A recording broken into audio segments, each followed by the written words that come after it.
এক কাম করুম, গরু এখন আল্লাহ বেসালকে ছাড়িয়ালাম, তার মানে এত কষ্ট আর কোলায় না। এই যে রাত্রে দেখতে পারতেছেন, এই যে গরু বার করবার যে গরুর রশির সাথে আমার এই যে দেখা হয় যে ফুলে গেছে সাজদা। আসসালামু আলাইকুম, আশা করি সবাই ভালো আছেন। তো সবাইকে শুভ সকাল।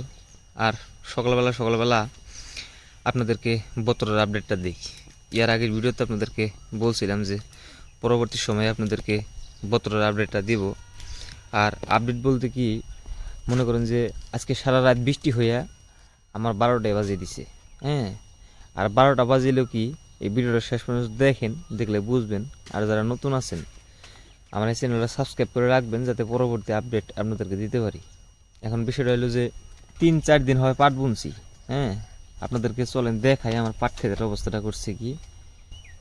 পাট ক্ষেত বোন একবার সেচ দিয়ে দিছে আজকে, পানি টানি বাজিয়া পাট তার মানে হওয়ায় জ্বালিয়া খালি মাটির উপরে উঠছে, বুঝছ? মাটির উপরে উঠছে। আজকে যে ঢোল বৃষ্টি হয়েছে, খেনাটা উঠে গেছে গা, আর খেনাটা বৃষ্টির ফোটার বাড়িতে ভেঙে গেছে গা। কোনো মতো গেরার মতো জ্বালাইছে, একদম খুশি খুশি।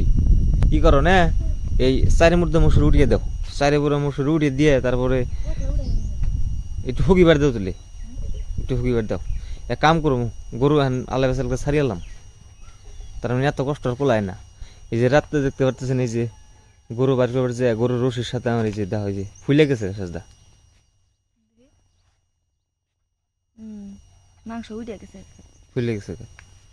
এই যে আমি তোমার নাকি গাড়ি এনে দিছি, গাড়ি এনে দিছি। আমার বোকালা হয় না সামনে, আপনার তো একদম মার্সিডিজ কিনে দিছি আমি। আপনার তো মার্সিডিজ কিনে দিছি, নতুন নতুন যে নতুন নতুন দিকে। এই যে ডরাই বল না, পুত পুত পুত পুত, বাসি বাজান বাসি বাজান। এই যে মশা দিন দুপুরে ডাকাতি করে মশাই, বুঝছো না? হ্যাঁ, চলেন আপনাদেরকে আমার পাট ক্ষেতটা দেখাই। পাট ক্ষেতের আপডেটও আপনাদেরকে দেওয়া হয় না।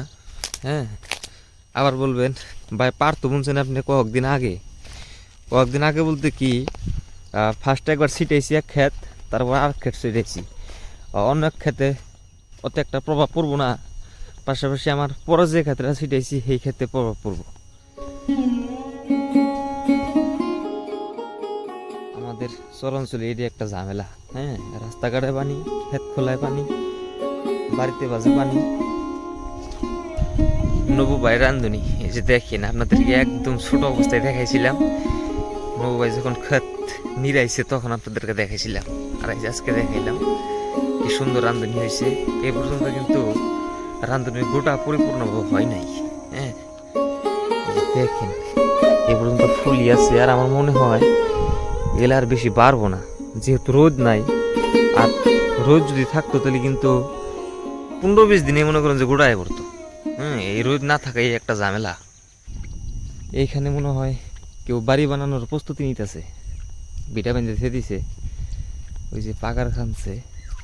হ্যাঁ, আর আমার পাট ক্ষেত হইলো আপনার ওই যে ওইটা, ওই পাকারের ওই পাশে ক্ষেত। ক্ষেত কিন্তু আমার না, ক্ষেতটা কিন্তু অন্য মানুষের ক্ষেত। এখন যদি মনে করেন যে আজকে রাত্রে যে বৃষ্টি হয়েছে, আর যদি 2-1 দিন এমনি বৃষ্টি হয়, এখান থেকে ভাঙ্গে মনে করুন যে এই তৈরি করে থাকবো না, রাস্তা হয়ে যাবে আপনার এই ক্ষেতের উপর দিয়ে, তার মানে আমাদের পাট ক্ষেতের উপর দিয়া। আর এই মাটিটা আমার না, এই মাটিটা অন্য মানুষের মাটি। সো আমি মনে করি তারাই বুঝবো, আমার আর বোঝার কিছু নাই। আমার নয় 1-2 হাত আবাদ নষ্ট হবো, তার কোনো বেশি কিছু না। আর এই যে বুদ্ধিটা করছে আপনাদেরকে দেখাইলাম, মনে করেন যে এই মাটিগুলো যদি ট্র্যাক্টর দিয়ে যদি অন্য জায়গার থেকে এনে ফালাইতো, মনে করেন যে 30,000 থেকে 40,000 টাকা একটা আমান বাড়ি বিটা হয়ে যেত।